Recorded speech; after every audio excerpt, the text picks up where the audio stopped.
ஸ்ரீ சச்சிதானந்த Sadhguru Sainath Maharaj K Jai. Sri Sai சத் சரித்திரம். ஸ்ரீ சாய்பாபாவின் அற்புத வாழ்க்கையும் உபதேசங்களும்.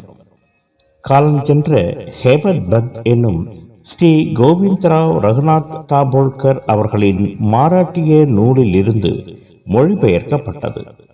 ஆங்கில மொழிபெயர்ப்பு நாகேஷ் வாசுதேவ குணாஜி, தமிழாக்கம் சொக்கலிங்கம் சுப்பிரமணியம் அவர்கள். மொத்தம் 50 அத்தியாயங்களாக சாய் சச்சரிதம் புனையப்பட்டிருக்கிறது. முதலாவது அத்தியாயம் பாபா கோதுமை மாவு அரைத்த அற்புத நிகழ்ச்சியையும் அவர்களுக்கு நமஸ்காரங்கள், கோதுமை மாவு அரைத்த நிகழ்ச்சியும் அதன் தத்துவ உட்கருத்தும் கூறப்பட்டுள்ளது. இரண்டாவது அத்தியாயத்தில் இப்பணியை, அதாவது சச்சரித்திரத்தை எழுதுவதின் நோக்கம், இதை மேற்கொள்வதில் உள்ள திறமையின்மையும் துணிவின்மையும், காரசார விவாதம், குறிப்பிடக்கூடியதும் முனிவருடைய பட்டமுமான ஹேமத் பந்த் விளக்குதலும் குருவின் அவசியமும். மூன்றாவது அத்தியாயத்தில் சாய்பாபாவின் அமைதியும் வாக்குறுதியும், அடியார்க்கு இடப்பட்ட திருப்பணிகளும், பாபாவின் நிகழ்ச்சிகள், வழிகாட்டும் விளக்குகள், அவரின் தாய் அன்பு, ரோஹிலாவின் கதை, அவரின் சுவையும் அமுதமுமான மொழிகள் ஆகியவை இடம்பெற்றிருக்கின்றன. நான்காவது அத்தியாயத்தில் சீரடிக்கு சாய்பாபாவின் முதல் விஜயம், ஞானியின் வருகை, சீரடி ஒரு புண்ணிய தீர்த்தம், சாய்பாபாவின் தோற்றம், கௌரி புவாவின் கருத்து, விட்டலின் பிரசன்னம், சுகர் சாகரின் கதை, பிரயாகையில் தாஸ்கனுவின் குளியல், சாய்பாபாவின் அயோனி ஜென்மமும் அவரின் முதல் சீரடி விஜயமும், 3 சத்திரங்கள் ஆகியவை இடம்பெற்றிருக்கின்றன.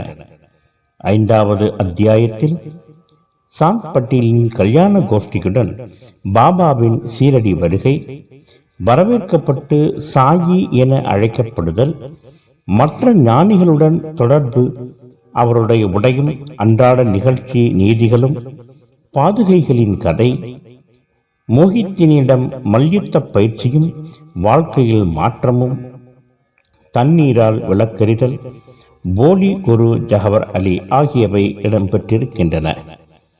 ஆறாவது அத்தியாயத்தில் ஸ்ரீ ராமநவமி திருவிழாவும், மசூதி ரிப்பேர்களும், குருவின் கை தீண்டதினால் ஏற்படும் பயன், ஸ்ரீ ராமநவமி திருவிழா, அதன் ஆரம்பம், மாறுதல்கள், மசூதி ரிப்பேர்கள் முதலியன இடம்பெற்றிருக்கின்றன. ஏழாவது அத்தியாயத்தில் வியத்தகு அவதாரம், சாய்பாபாவின் குணாதிசயங்கள், அவரின் யோக சாதனைகள், அவரின் எங்கும் நிறைந்த தன்மை, குஷ்டரோக அடியவரின் சேவை, குழந்தை காபர்டேயின் பிளேக் வியாதி, பண்டரிபுரத்துக்கு செல்லுதல் முதலியவை இடம்பெற்றிருக்கின்றன. எட்டாவது அத்தியாயத்தில் மாநில பிறப்பின் சிறப்பு, சாய்பாபா உணவு பிச்சை எடுத்தல், பயாஜாபாயின் சேவை, சாய்பாபாவின் படுக்கை, குசால் சந்திடம் அவருக்கு உள்ள பிரேமை முதலியவை இடம்பெற்றிருக்கின்றன. எட்டாவது அத்தியாயத்தில் விடைபெறும் போது சாய்பாபாவின் ஆணைகளுக்கு கீழ்ப்படிதல், கீழ்ப்படியாதிருத்தலின் விளைவு, சில நிகழ்ச்சிகள், பிச்சை எடுப்பதும் அதன் அவசியமும், பக்தரின் அதாவது தட்கட் குடும்பத்தின் அனுபவம், பாபா எவ்வாறு திருப்தியுடன் உண்பிக்கப்பட்டார் முதலியவை இடம்பெற்றிருக்கின்றன. 10வது அத்தியாயம் சாய்பாபாவின் வாழ்க்கை நடைமுறை, அவர் படுக்கும் பலகை, சீரடியில் அவரின் வாசம், அவரின் அறிவுரைகள், அவரின் பணிவு, மிகவும் எளிய வழி முதலியவை 10வது அத்தியாயத்தில் இடம்பெற்றிருக்கின்றன. 11வது அத்தியாயத்தில் சகுன பிரம்மமாக சாயி, டாக்டர் பண்டிட்டின் வழிபாடு, ஹாஜி சித்திக் பால்கே, ஐம்பூதங்களின் மேல் பாபாவின் கட்டுப்பாடு முதலியவை இடம்பெற்றிருக்கின்றன. 12வது அத்தியாயத்தில் சாய் லீலைகள் 1, காகா மகாஜரி, வக்கீல் துமால், திருமதி நீமோன்கர், முலே சாஸ்திரி, ஒரு டாக்டர் ஆகியோரின் அனுபவங்கள் குறிப்பிடப்பட்டிருக்கின்றன. 13வது அத்தியாயத்தில் அதிகமான சாயிலீலைகள், வியாதிகள் குணமாக்கப்படுதல், பீமாஜி பாட்டில், பாலா சிம்பி, பாபு சாஹிப் புட்டி, ஆலந்தி சுவாமி, காகா மகாஜனி, ஹர்தாவை சார்ந்த தத்தோபந்த் முதலியோர்களின் அனுபவங்கள் குறிப்பிடப்பட்டிருக்கின்றன. 14வது அத்தியாயத்தில் நான்தேடை சார்ந்த ரத்தன்ஜி பாடியா, மௌலி சாஹிப் முனிவர், தட்சிணை சாஸ்திரம், மீமாம்சை முதலியவை இடம்பெற்றிருக்கின்றன. 15வது அத்தியாயத்தில் நாரத இசைமுறை, திரு சோல்கரின் சர்க்கரை இல்லாத தேநீர், 2 பள்ளிகள் முதலியவை இடம்பெற்றிருக்கின்றன. அடுத்ததாக 2 அத்தியாயங்கள் 16, 17 துரித பிரம்ம ஞானத்தை குறிப்பிடுகின்றன. 18 மற்றும் 19 ஆகிய அத்தியாயங்கள் ஹேமத் பந்த் எவ்வாறு ஏற்றுக்கொள்ளப்பட்டு ஆசீர்வதிக்கப்பட்டார், திருவாளர் சாடே, திருமதி தேஷ்முக்கின் ஊக்குவித்தல், உபதேச வகைகள், அவதூறு பேசுவது பற்றியும் உழைப்புக்கு ஊதியம் கொடுப்பது பற்றியும் போதனைகள் முதலியவை இடம்பெற்றிருக்கின்றன. 20வது அத்தியாயத்தில் தாஸ்கனுவின் பிரச்சனை காகாவின் வேலைக்கார பெண்ணால் தீர்ந்தது இடம்பெற்றிருக்கின்றது. 21வது அத்தியாயத்தில் VH தாகூர், ஆனந்த்ராவ் பாடன்கர், பண்டரிபுரத்து வக்கீல் ஆகியோரின் கதைகள் இடம்பெற்றிருக்கின்றன. 22வது அத்தியாயத்தில் பாம்பு கடியிலிருந்து மீட்பு உதவி, பாலா சாஹிப் மிமிகர், பாபு சாஹிப் பூட்டி, அமீர் சர்க்கார், ஹேமத் பந்த், பாம்புகளை கொள்வதை பற்றி பாபாவின் கருத்து முதலியவை இடம்பெற்றிருக்கின்றன.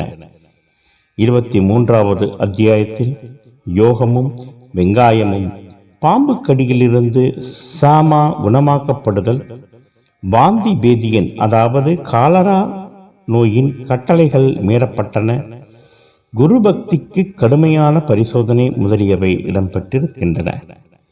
24வது அத்தியாயத்தில் பாபாவின் தமாசும் வேடிக்கையும், சனக் லீலை, ஹேமத் பந்த், சுதாமர், அண்ணா சிஞ்சனீகரும், மாவசிபாயும் இவர்களுடைய அனுபவங்கள் இடம்பெற்றிருக்கின்றன. 25வது அத்தியாயத்தில் அகமத் நகர் தாமு அண்ணா, வியாபார விவகாரம், மாம்பழ லீலை முதலியவை இடம்பெற்றிருக்கின்றன. 26வது அத்தியாயத்தில் பக்தபந்த், ஹரிச்சந்திர பிடலை, கோபால் ஆம்தேக்கர் ஆகியோரின் கதைகள் இடம்பெற்றிருக்கின்றன. 27வது அத்தியாயத்தில் விஷ்ணு சகசிரநாமம், பாகவதம் இவைகளை கொடுத்து அனுகூலம் செய்தல், தீக்ஷித்தின் விட்டல் காட்சி, கீதா ரகசியம், காபர்டே ஆகியோரை பற்றி குறிப்பிடப்பட்டிருக்கின்றது. 28வது அத்தியாயத்தில் சீரடிக்கு இழுக்கப்பட்ட சிட்டுக்குருவிகளான லெக் மிசஸ், பர்ஹான்பூர் மாது, மேகா ஆகியோர்களை பற்றி குறிப்பிடப்பட்டிருக்கிறது. 29வது அத்தியாயத்தில் சென்னை பஜனை சங்கம், டெண்டுல்கர் தகப்பனாரும் மகனும், டாக்டர் கேப்டன் ஹாடே, வாமன் நார்வேக்கர் ஆகியோரின் கதைகள் இடம்பெற்றிருக்கின்றன. 30வது அத்தியாயத்தில் சீரடிக்கு இழுக்கப்பட்ட வணியைச் சார்ந்த காகாஜி வைத்யா, பாம்பாயைச் சார்ந்த பஞ்சாபி ராம்லால் ஆகியோருடைய அனுபவங்கள் இடம்பெற்றிருக்கின்றன. 31வது அத்தியாயத்தில் சந்நியாசி விஜயானந்த், பாலாராம் மான்கர், நூல்கர், மேகா, புலி இவர்களெல்லாம் பாபாவின் முன்னிலையில் உயிர் நீத்துதல் பற்றி குறிப்பிடப்பட்டிருக்கிறது. 32வது அத்தியாயத்தில் குருவை பற்றியும் கடவுளின் தேவை பற்றியும் பட்டினி அங்கீகரிக்கப்படவில்லை என்பது பற்றியும் குறிப்பிடப்பட்டிருக்கின்றது. 33வது அத்தியாயத்தில் உதியின் பெருமை, தேல்கடி, பிளேக் வியாதிகள் குணமாக்கப்படுதல், ஜாம் நேர் அற்புதம், நாராயணராவின் வியாதி, பாபா சுதார், அப்பா சாஹிப் குல்கர்னி, ஹரிபாவ் கர்னிக் ஆகியோரை பற்றி குறிப்பிடப்பட்டிருக்கிறது. 34வது அத்தியாயத்தில் உதியின் பெருமை தொடர்ச்சி, டாக்டரின் சகோதரியின் மகன், டாக்டர் கொள்ளை, சாமாவின் மைத்துனி, ஈரானிய பெண், ஹர்தா கணவான், பம்பாய் பெண்மணி ஆகியோரை பற்றி குறிப்பிடப்பட்டிருக்கிறது. 35வது அத்தியாயத்தில் சோதிக்கப்பட்டு போதாக்குறை ஏதுமில்லை என கண்டுணர்தல், காகா மகாஜனியின் நண்பரும் எஜமானரும், பாந்த்ராகாரின் தூக்கமின்மை வியாதி, பாலாஜி பாட்டீல் நோவாஸ்கர் ஆகியோரை பற்றி குறிப்பிடப்பட்டிருக்கிறது. 36வது அத்தியாயத்தில் 2 கோவா கனவான்கள், திருமதி அவுரங்காபாத்கர் ஆகியோரின் அற்புத கதைகள் இடம்பெற்றிருக்கின்றன. 37வது அத்தியாயத்தில் பெருமைமிகு சாவடி ஊர்வலம் பற்றி விளக்கப்பட்டிருக்கிறது.